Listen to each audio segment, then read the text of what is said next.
नमस्कार दोस्तों, कैसे हैं आप लोग। उम्मीद करता हूँ आप लोग बहुत अच्छे होंगे और आपकी तैयारी बहुत अच्छे से चल रही होगी। दोस्तों, UPSSC पैट की हम कोर्स को कवर अप कर रहे हैं और लगातार हमारी क्लास जो है 8 बजे रात को आपको प्रोवाइड होती है। और उसी क्रम में आगे बढ़ते हुए आज हमारी जो क्लास है वह दिल्ली सल्तनत की क्लास नंबर 2 है। कल हमने दिल्ली सल्तनत की क्लास 1 कराई थी और बहुत ही यूनिक क्लास थी। बहुत सारा प्यार आप लोगों ने उस क्लास को दिया। ठीक है, जिन भाइयों ने अभी तक क्लास नहीं देखी है वो प्ले लिस्ट में जाइए और UPSSC पैट के नाम से प्ले लिस्ट बनी हुई है 2023 के नाम से, वहाँ जाकर सारी वीडियो का जो है आनंद लीजिए, जिससे कि आपकी तैयारी और भी बेहतर हो जाएगी। तो दोस्तों, कल हमने सीखा था गुलाम वंश, तुगलक वंश, सैयद वंश, यानी कि दिल्ली सल्तनत के 5 वंश, उनके संस्थापक और उनका कार्यकाल। और उसी के साथ साथ हमने गुलाम वंश के लगभग सारे जितने भी शासक थे, प्रमुख शासक, उन्हीं के बारे में हमने वहाँ पढ़ा था। बहुत अच्छा कलेक्शन किया गया था। तो उसी क्रम में जो आज हम बात करने वाले हैं, वह बात करने वाले हैं खिलजी वंश की। तो बात करने वाले हैं खिलजी वंश की। किसकी बात करेंगे? खिलजी वंश। तो पॉइंट टू पॉइंट समझेंगे खिलजी वंश। तो इसका जो शासन शुरू हुआ था खिलजी वंश का, वह कब से कब तक शुरू हुआ था? तो हम बता सकते हैं 1290 से लेकर 1320 तक इसका शासन शुरू हुआ था। ठीक है, अगर हम बात करते हैं संस्थापक की अगर हम बात करें इनके, तो संस्थापक कौन थे? जलालुद्दीन। कौन थे? जलालुद्दीन फिरोज शाह खिलजी। कौन थे? फिरोज शाह खिलजी। फिरोज शाह खिलजी ये कौन थे? ये संस्थापक थे इनके। इनका वास्तविक नाम जो था, वास्तविक नाम फिरोज शाह था। फिरोज शाह था। खिलजी वंश के थे। इस वजह से खिलजी नाम पड़ा। जबकि पदवी जो दी गई थी वो क्या दी गई थी? पदवी दी गई थी जलालुद्दीन। इस तरीके से इनका नाम जो बना था वो बना था जलालुद्दीन फिरोज शाह खिलजी। ठीक है जी। अगर हम यहाँ से एक शब्द की बात करते हैं, खिलजी शब्द का अर्थ क्या होता है? खिलजी शब्द का अर्थ क्या होता है? खिलजी का अर्थ होता है, अगर हम यहाँ बात करें, खिलजी का अर्थ होता है जाति तथा नस्ल।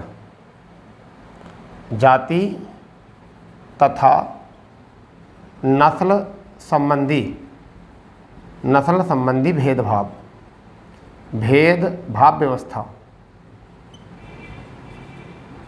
व्यवस्था ये होता है। इसका मतलब क्या था? मतलब जो इलवरी तुर्क थे,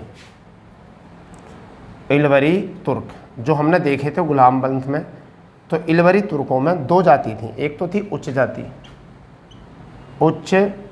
जाति थी, ठीक है, और एक थी निम्न जाति। उसी निम्न जाति को हम क्या कहते हैं? खिलजी वंश कहते हैं। क्या कहते हैं? खिलजी वंश। हम इसी निम्न जाति को जो कहते हैं वो क्या कहते हैं? इन निम्न जाति के लोगों को खिलजी वंश कहते हैं। तो फिलहाल में आप इतना कवर कर लीजिए। शायद इतना कवर करने से आपको यहाँ से ये बात अच्छे समझ में आ जाएगी। क्या है कि खिलजी वंश 1290 से 1320 तक रहा था। संस्थापक की अगर हम यहाँ बात कर रहे हैं तो संस्थापक हैं जलालुद्दीन फिरोज शाह खिलजी। वास्तविक नाम अगर हम बात कर रहे हैं इनके, तो फिरोज शाह खिलजी नाम था इनका। जबकि पदवी की नाम करते हैं, जब मंगोल शासक आक्रमण हुआ था तो उस समय पे पदवी मिल गई थी जलालुद्दीन की इनको। ठीक है, खिलजी जो होता है वो क्या होता है? जाति तथा नस्ल संबंधी भेदभाव व्यवस्था को हम क्या कहते हैं? खिलजी कहते हैं। 2 प्रकार के तुर्क थे। एक तो उच्च जाति के तुर्क थे, ठीक है, एक थे निम्न जाति के। बलबन जो था उसमें उच्च जाति का तुर्क था। ठीक है, आगे बात करेंगे कि आगे और क्या है कहानी, आपको यहाँ समझ में आएगा। एक एक बात बिल्कुल क्लियर करके यहाँ तक करेंगे। इतनी बात नोट कर लीजिए। हैंड टू हैंड बात को नोट करते चलोगे तो आपको और भी अच्छा जो है समझ में आ जाएगा। ठीक है, अब बात करने वाले हैं कि इसमें प्रमुख शासक कौन कौन रहे हैं। हम जो खिलजी वंश पढ़ेंगे तो प्रमुख शासक कौन कौन हैं, जब हम यहाँ बात करेंगे तो क्या थे प्रमुख शासक। अगर हम बात करें प्रमुख शासक, तो हमको प्रमुख शासकों में एक तो पढ़ना पड़ेगा जलालुद्दीन खिलजी। पहला तो पढ़ना पड़ेगा, क्या पढ़ना पड़ेगा? जलालुद्दीन फिरोज शाह खिलजी। एक तो हमें यही याद रखना है, इन्होंने शासन जो किया था वो 1290 से लेकर 1296 तक ये शासन किया था इन लोगों ने। इसके बाद में दूसरे जो प्रतापी शासक आते हैं, सबसे ज़्यादा शक्तिशाली शासक आते हैं, वो कौन आते हैं?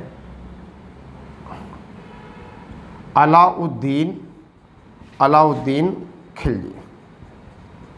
ये सबसे प्रतापी शासक होते हैं। इनका शासन जो है वो कब से चलता है? 1296 से लेकर, कब से लेकर? 1296 लेकर 1316 तक इनका शासन रहता है।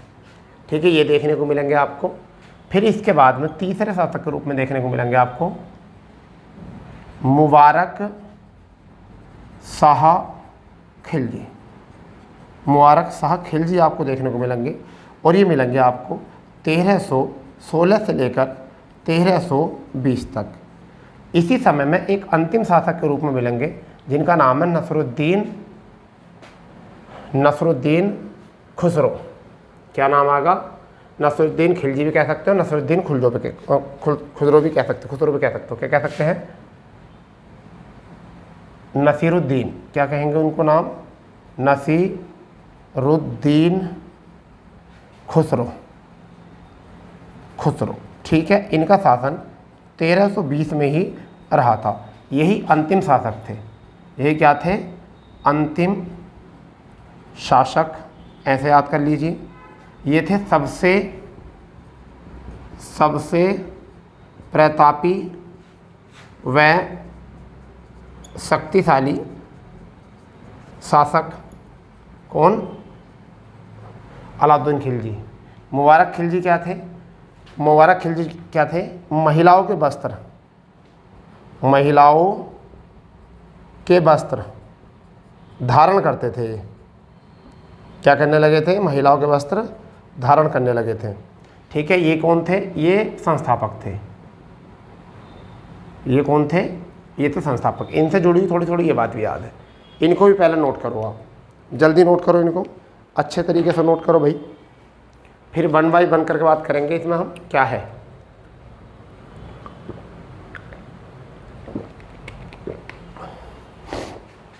हम जो बात करेंगे फिर करेंगे 1 बाय 1, एक एक शासक की बात करेंगे, और वही एक एक शासक जो है आपको पढ़ना है। ठीक है भाई, किस तरीके से की पॉइंट निकालने हैं, किस तरीके से काम करना है, A to Z बात आपको यहाँ से करके चलनी है। ठीक है, तो जलालुद्दीन फिरोज शाह खिलजी संस्थापक थे। 1290 से लेकर 1296 तक शासनकाल रहा था। अलाउद्दीन खिलजी सबसे प्रतापी शासक थे। 1296 से लेकर 1316 तक शासन रहा था। ठीक है, फिर उसके बाद में मुबारक शाह खिलजी थे जो 1316 से 1320 तक रहे थे, और 1320 में ही एक आए थे नसीरुद्दीन खुसरो। ये अंतिम शासक थे। इस तरीके से इतना ही छोटा शासन जो था वो था खिलजी का, परंतु सबसे पहला वंश यही था जो निम्न जाति के रूप में देखा गया था, तुर्कों की। ठीक है, चलिए अब यहाँ पहले शासक की बात करते हैं। एक पॉइंट टू पॉइंट करके आप बातों को समझते भी रहना, लिखते रहना, ऐसा क्यों हुआ, कब, कैसा, क्या घटित हुआ। तो देखिए, हम बात करने वाले हैं यहाँ पर सबसे पहले बात करने वाले हैं जलालुद्दीन खिलजी की। जलालुद्दीन खिलजी। ठीक है भाई, पहली बात इनकी कब से कब तक आपको पता है? 1290 से 1296 तक ये रहे थे। ठीक है, अब बात करते हैं इनका वास्तविक नाम। वास्तविक नाम हमने बता ही दिया है। क्या था मूल नाम? ये मूल नाम लिख लो, चलो। मूल नाम इनका क्या था? मूल नाम था भैया फिरोज शाह खिलजी। नाम था फिरोज शाह खिलजी। पदवी इन्हें मिलती जलालुद्दीन की इनको पदवी मिली थी, ये बात याद रखनी है। ठीक है, बलबन के समय में ये क्या थे? सेना नायक थे। क्या थे? सेना नायक। यानी कि जो बलबन था गुलाम बंद का अंतिम प्रतापी शासक, उसमें क्या थे? ये सेना नायक थे। परंतु 1286 में से 90 के बीच में ये एक शासक थे कैकुबाद के क्या थे? ये सूबेदार थे। क्या थे? सूबेदार। कैकुबाद के क्या हो गए थे? सूबेदार। परंतु कैकुबाद ने इन्हें एक उपाधि दी थी शाइस्ता खां की। शाइस्ता खां की उपाधि दी थी, शाइस्ता खां की क्या दी थी इनको उपाधि। इन्होंने बहुत अच्छे से काम किया था, इन्होंने बहुत अच्छे से काम करा था, इस वजह से इनको मिल गई थी उपाधि। ठीक है, एक बात और थोड़ी सी यहाँ पे ऐड कर देंगे। ठीक है, एक बात और यहाँ ऐड करेंगे। इन्होंने बाद में क्या हुआ मैं आपको बताता हूँ। जब इन्होंने शाइस्ता की अच्छी उपाधि बुक करी तो उसी समय पर जो था राज्य जो था गुलामबंद का छीन हो गया था, और इन्होंने यहाँ पर 1290 में समय देखकर 1290 में समय देखकर जो है किला खोरी, एक जगह थी किला खोरी के किले में क्या कर लिया था, राज्याभिषेक कर लिया था। राज्याभिषेक इन्होंने किया था, ये वाली बात आप याद रख लेंगे, राज्याभिषेक किया था इन्होंने। तो जलालुद्दीन खिलजी 1290 से 1296 तक, मूल नाम फिरोज शाह खिलजी, पदवी थी जलालुद्दीन की, बलबन के समय में सेनानायक थे। 1296 से 90 तक कैकूबाद के सूबेदार रहे हैं। कैकूबाद ने शाइस्ता खां की उपाधि दी थी, और 1290 में किला खोरी के किले के राज्याभिषेक इन्होंने किया यहाँ पर। और जिस समय पर राज्याभिषेक किया था इनकी आयु थी उस समय पर 70 वर्ष। अब आप देखिए 70 वर्ष आयु थी इनकी, क्या थी आयु, 70 वर्ष। इतनी कम आयु में, मतलब इतनी कम आयु, ये कमी तो है 70 वर्ष, कितना जिएगा, बस थोड़ा सा जीना है। ठीक है, तो इन्होंने राज्याभिषेक किया, और पहली बार सबसे पहले इन्होंने क्या काम किया, सबसे पहले इन्होंने किया एक थी लौह एवं रक्त नीति। रक्त नीति किसकी थी, बलबन की, बलबन की नीति थी लौह एवं रक्त की, इसको त्यागा, क्या कर दिया, उसको त्याग दिया। लौह एवं रक्त की नीति थी बलबन की, उसे त्यागा है। ठीक है, मंगोलों का आक्रमण हुआ, मंगोलों का आक्रमण हुआ, और आक्रमण में क्या मिली, विजय। मंगोलों का आक्रमण हुआ और मंगोलों के आक्रमण में क्या मिली, विजय मिली। ठीक है, अब क्या होता है कि इसी विजय में जो है लगभग 4000 मंगोलों ने, 4000 कितनों ने, 4000 मंगोलों ने क्या करा था, इस्लाम धर्म कबूला था, इस्लाम धर्म कबूला था।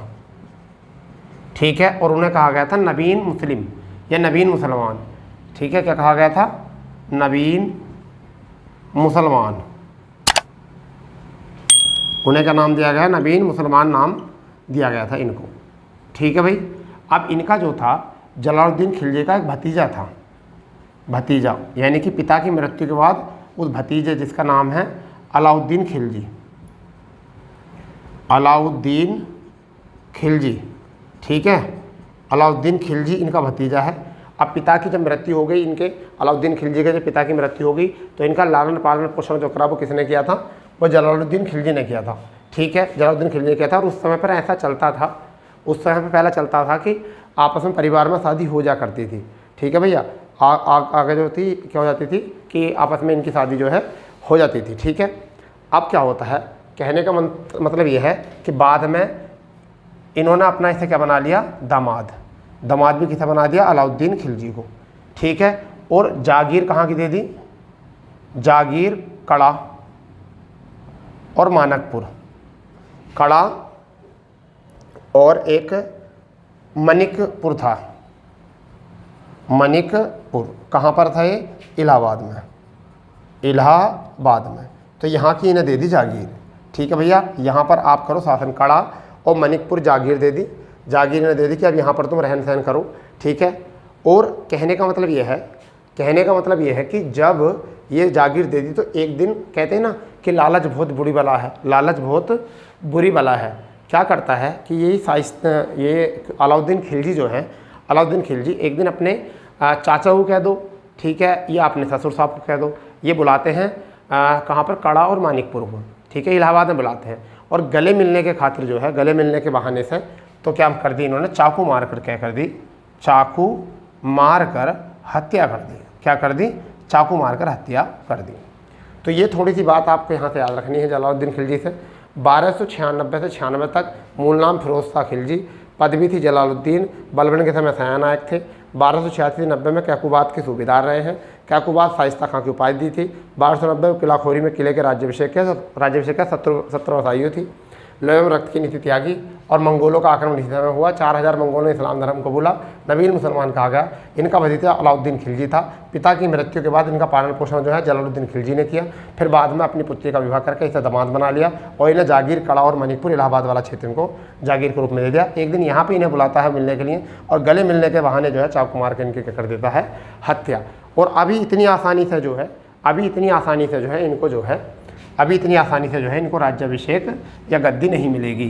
किसको नहीं मिलेगी? अलाउद्दीन खिलजी को अभी गद्दी नहीं मिलेगी। तो आपके दिमाग में चल रहा होगा कि अब कौन आया? अब कौन आया भाई? अभी जब चाकू मार दिया, दामाद रह गया, अब कौन करेगा? तो अब है जलालुद्दीन की पत्नी। जलालुद्दीन की पत्नी जिसे हम कहते हैं मलिक ए जहां, मलिका ए जहां। ये कौन थी? ये थी जलालुद्दीन की पत्नी। जलालुद्दीन की ये पत्नी थी, जलालुद्दीन की पत्नी थी मलिक ए जहां। ठीक है बेटा, अगर थोड़ा दिखने में हो रही तो मैं आपको बोल भी रहा हूँ बराबर। ठीक है, क्या था? मलिक ए जहां जलालुद्दीन की पत्नी थी। ठीक है, अब इनके जो थे 2 पुत्र थे। छोटा बेटे का नाम जो था कदर खां था, कदर खां। ठीक है, बड़ा बेटा जो था वो कौन था? वो था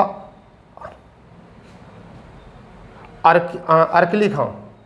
क्या था? अरकली खां। ठीक है भाई, ये इनके साथ में रहता था। ये कहाँ रहता था? मुल्तान में। ये कहाँ रहता था? मुल्तान में। जैसे ही इन्हें अपने पति की खबर पता चली तो इन्होंने तुरंत जो है इसको, कदर खां को, किस नाम से? रुकनुद्दीन। किस नाम से? रुकनुद्दीन इब्राहिम के नाम से, इब्राहिम नाम से गद्दी बिठा दिया। ठीक है, और इसे बुला लिया मुल्तान से। बात समझिए, जैसे जलालुद्दीन खिलजी की जब मृत्यु हुई, तो इनकी पत्नी को पता चला। उधर अलाउद्दीन खिलजी ने तो मारा ही था, तो इलाहाबाद से अलाउद्दीन खिलजी इतने दिल्ली आ ही रहे थे, तो आने में टाइम तो लगता ही, तुम्हें पता ही है। ठीक है, तो उनकी पत्नी जो थी मलिक-ए जहां है, जलालुद्दीन की पत्नी जो है, छोटे बेटे कदर खां को जो है रुकनुद्दीन इब्राहिम के नाम से जो है राज्याभिषेक करा दिया इनका। और बड़ा बेटा जो था अरकली खां मुल्तान में था, उसको पैगाम भेजवा दिया कि आप जल्दी आ जाइए, ऐसा ऐसा हो गया।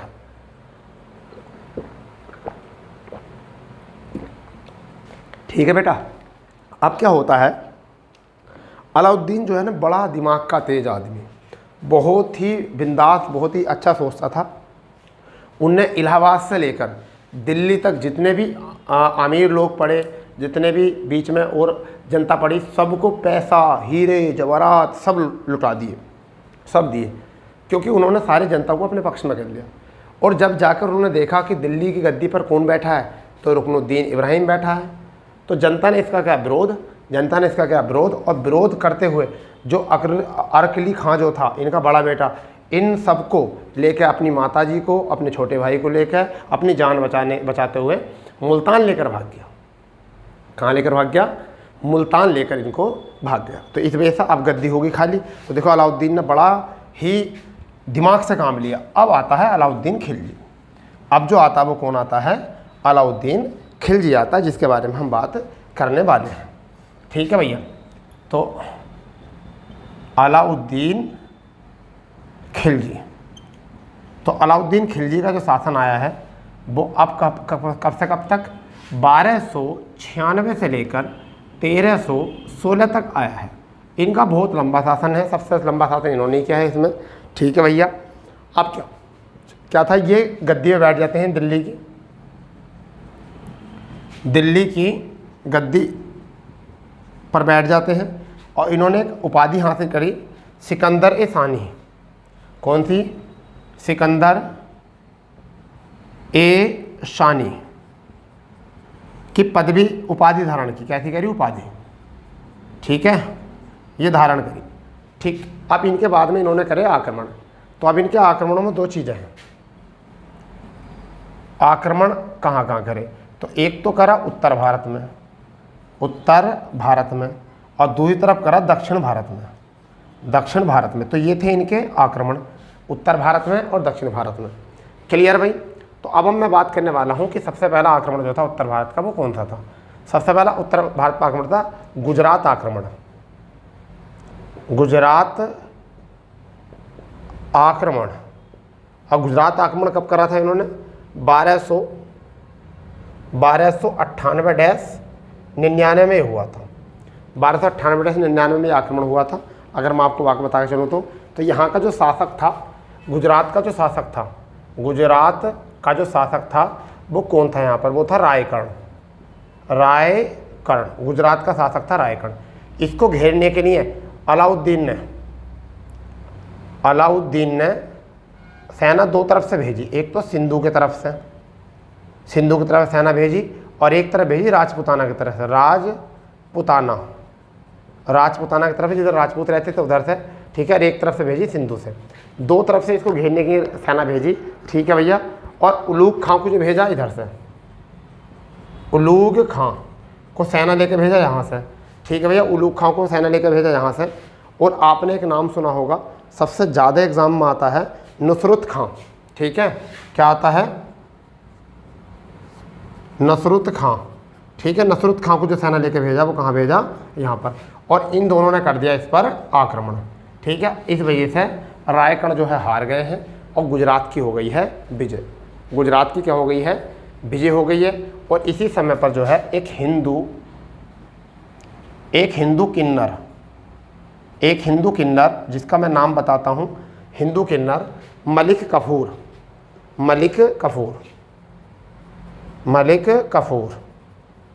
कफूर को कौन खरीद लेता है? वो नुसरत खां इसको क्या कर लेता है? खरीद लेता है। तो गुजरात आक्रमण से हमने क्या सीखा? 1298 से 99 में हुआ, ठीक है। गुजरात में रायकर्ण थे व्यक्ति। अलाउद्दीन ने दो तरफ से सेना भेजी, एक तो सिंधु से और एक राजपुताना से। सिंधु से सेना भेजी उलूग खां को, ठीक है। और राजपुताना भेजी नुसरत खां को, ठीक है। और दोनों ने रायकर्ण पकड़ा और वो हार गए। हिंदू किन्नर यहाँ पर एक व्यक्ति था जिसे हम कहते हैं मलिक कफूर, और उसे किसने खरीदा था? नुसरत खां ने खरीद लिया था। इतनी बात यहाँ से आप याद करेंगे। एक बार मैं वीडियो चेक कर लूँ कि आपकी वीडियो क्लास सही चल रही है या थोड़ा बहुत इधर उधर तो नहीं हो रहा कुछ। कभी मैं नीचे लिख रहा हूँ और आपको दिखाई नहीं पड़ रहा हो। चलिए वैसा तो ठीक ही चल रहा है, ठीक है भैया। तो ये यहाँ से हो गई है बात आपकी क्लियर, इतनी बात। चलो बहुत अच्छा बात है। आगे बात करते हैं क्या है। बहुत जल्दी से काम करने वाले हैं, इतना नोट कर लिया हो तो ठीक है भाई, क्योंकि क्लास बहुत लंबी हो जाती है हमारी। इत्मीनान से पढ़ते हैं तब भी और जल्दी पढ़ें तब भी। तो हम सोच रहे हैं कि आपको थोड़ा स्पीड पकड़ना आपके साथ। इसके बाद में हम जो बात करेंगे रणथंबोर, किसकी? रणथंबोर। दूसरी क्या थी? रणथंबोर आक्रमण। रणथंबोर आक्रमण हुआ था भैया, और ये हुआ था 1301 में हुआ था, 1301 में। और ये राजपुताना का सबसे शक्तिशाली राज्य था। तो यहाँ पर कौन था? यहाँ पर था हमीर देव। यहाँ का शासक कौन था? हमीर देव था, ठीक है। और क्या था? हमीर देव था यहाँ पर, ठीक है भैया, ठीक है, हमीर देव। और यहाँ पर जो था ये दोनों सैनिक आए। एक तो कौन आया? नुसरत खां, ठीक है। और दूसरे व्यक्ति नुसरत खां के साथ जो थे उलूग खां, ठीक है। ये आए यहाँ पर और लगातार इन्होंने यहाँ पर जो है काम करते गए। और बाद में क्या हुआ कि हमीर रासों में बताया गया है कि ये जो है रणथंबोर में हमीर देव हार जाते हैं, ठीक है। हमीर देव हार जाते हैं और ये वीरगति को प्राप्त हो जाते हैं। क्या हो जाते हैं? वीरगति को प्राप्त हो जाते हैं। और इनकी पत्नी रानी रंगा देवी, इनकी पत्नी कौन थी? पत्नी रानी रंगा देवी क्या कर लेती हैं? अपनी बहुत सारी सहेलियों के साथ क्या कर लेती हैं? वो कर लेती हैं जोहर। क्या कर लेती हैं? आग में कूदकर हत्या कर लेती है, आत्महत्या। ये हो जाती है यहाँ से कहानी। इसके बाद में आपका विजय है कौन से? चित्तौड़गढ़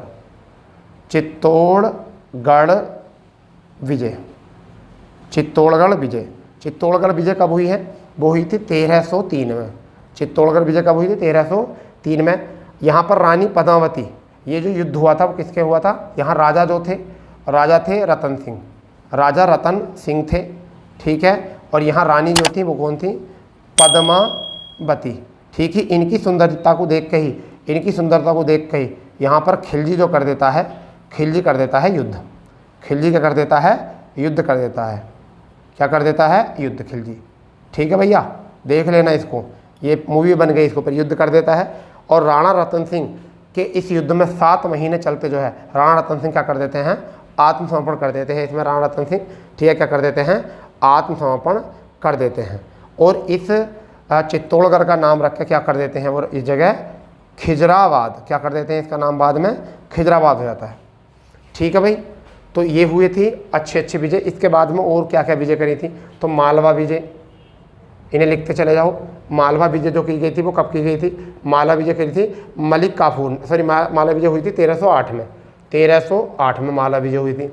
इसके बाद में एक हुई थी जालौन विजय, क्या हुआ था, जालौन विजय। ठीक है, जालौन विजय कब हुई थी, 1311 में। इनका कोई ज़्यादा रोल नहीं है। तो ये तो थी उत्तर भारत की विजय, उत्तर भारत में आक्रमण।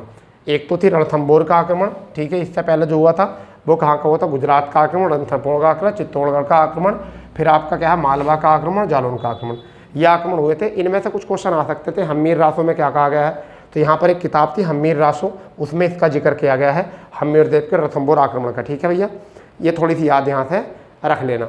इसके बाद में आपका रहता है, सॉरी, इसके बाद में आपका जो रहता है वो क्या रहता है, दक्षिण विजय अभियान रहता है। दक्षिण विजय अभियान क्या रहते हैं, दक्षिण विजय अभियान रहते हैं। और दक्षिण विजय अभियान के चलते हम आपको बताने वाले हैं दक्षिण विजय अभियान ये होते हैं। अब इसमें क्या था कि इसमें जो नेतृत्व किया था, वो नेतृत्व जो किया था वो किसने किया था, मलिक काफूर ने किया था। मलिक काफूर ने यहाँ से क्या किया था, इसका नेतृत्व किया था। ठीक है भैया, और यहाँ पर क्या था, एक तो पहला आक्रमण जो था, ऐसे लिख लो, पहला आक्रमण था देवगिरी का आक्रमण, देवगिरी का आक्रमण। ये भी विजय करा था, कब हुआ था ये हुआ था 1307 में और 8 तक चला था। दूसरा जो आक्रमण हुआ था वो क्या हुआ था, वो था बारंगल का आक्रमण हुआ था। ये चला था 1309 से लेकर और 1310 तक चला था। फिर था आपका पांड्य आक्रमण, तीसरा कौन था पांड्य आक्रमण। ये कब से कब तक चला था, 1311 तक, ये चला था 1311 तक। तो ये था दक्षिण विजय।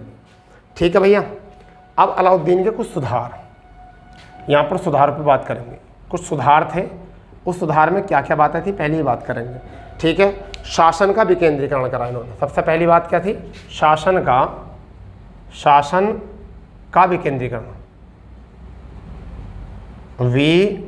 विकेंद्रीयकरण। एक तो ये काम करा इन्होंने विकेंद्रीकरण, मतलब इन्होंने उलेमा की ना मानकर राज्य प्रणाली की मानी। जितने भी उलेमा होते हैं यानी कि धर्म के मानने वाले होते हैं, उनकी बात नहीं मानी, तो उसी कहते हैं विकेंद्रीकरण कर दिया यहाँ पर। उसके बाद में दूसरी बात हम यहाँ करें, स्थायी सेना रखी। इससे पहले स्थायी सेना नहीं मिलती थी। ठीक है, और सेना का हुलिया क्या करा, हुलिया दर्ज किया, यानी ड्रेस दर्ज की। ठीक है, चौथी बात यहाँ पर इन्होंने क्या की थी, इन्होंने की थी नगद वेतन। क्या करा था, नगद वेतन शुरू किया इन्होंने। यहाँ पर क्या किया, नगद वेतन। ठीक है, सैनिकों को। ठीक है भैया, फिर घोड़े दागने की प्रथा, क्या काम करा था, घोड़े दागने की प्रथा। क्योंकि ऐसा होता था कि कुछ लोग कमज़ोर दुर्बल घोड़े लड़ा के जो है वो सेना भर्ती करते थे, सेना के जो थे अच्छे घोड़े लेकर चले जाते थे। ठीक है, ये काम किया यहाँ पर। ठीक है भैया, फिर इसके बाद में अगर हम बात करें यहाँ से, तो घोड़े दागने की प्रथा हो गई थी। ठीक है, और कर वृद्धि करी इन्होंने। फिर क्या करा, कर में वृद्धि कर दी। कर में क्या कर दी, वृद्धि। एक काम कर में वृद्धि भी करी। ठीक है, यानी कि हिंदू व्यक्ति से 50% कर और मुस्लिमों से 25% कर वसूलने लगे। ठीक है भैया, इसके साथ साथ एक बात और मैं बता दूं, यहाँ पर इन्होंने जो है ना और कर लगाए थे, उनका भी जिक्र कर लेते हैं। अगर हम बात करते हैं तो 4 विभिन्न प्रकार के कर थे जो गैर मुस्लिमों पे थे। यानी कि किन पर, गैर मुस्लिमों पर कर। ठीक है, पहला कर जो था वो कौन सा था, जजिया कर। पहला कर कौन सा था, जजिया कर। दूसरा कर जो था, दूसरा कर आपको कई बार यहाँ से बोलेगा खराज या भूमि कर। खराज इसे हम क्या कहते हैं, भूमि कर।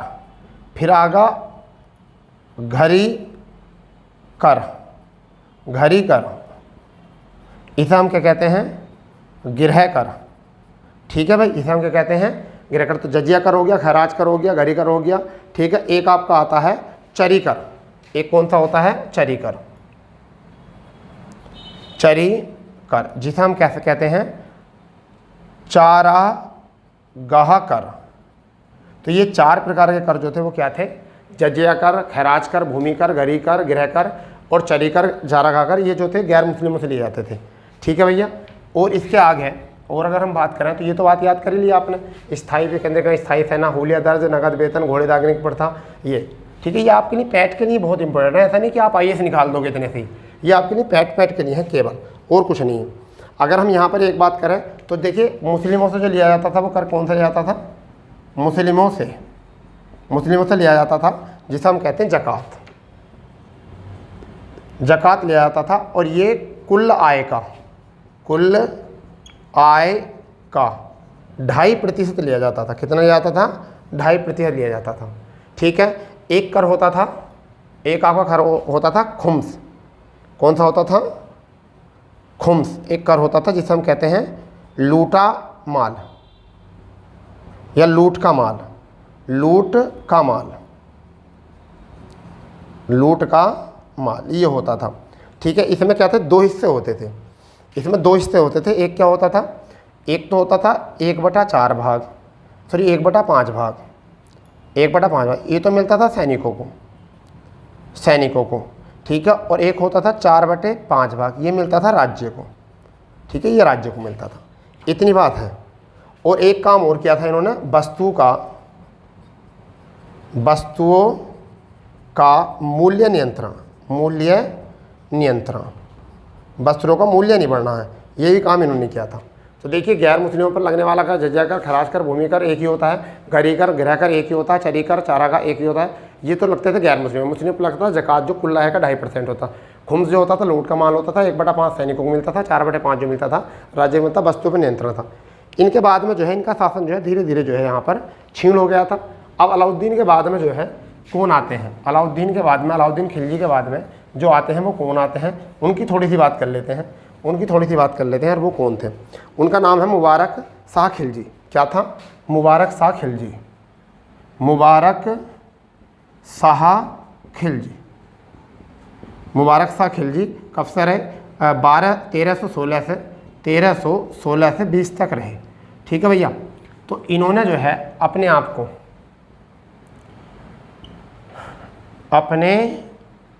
को खलीफा की पदवी दे दी थी। फिर दूसरी बात ये, खलीफा की पदवी कई बार ऐसा हो जाता है कि गड़बड़ कर जाती है। ठीक है, खलीफा पदवी दी। और फिर एक बात और यहाँ पर याद रखेंगे इनकी, ये दरबार में क्या होते थे, दरबार में ठीक है स्त्रियों के वस्त्र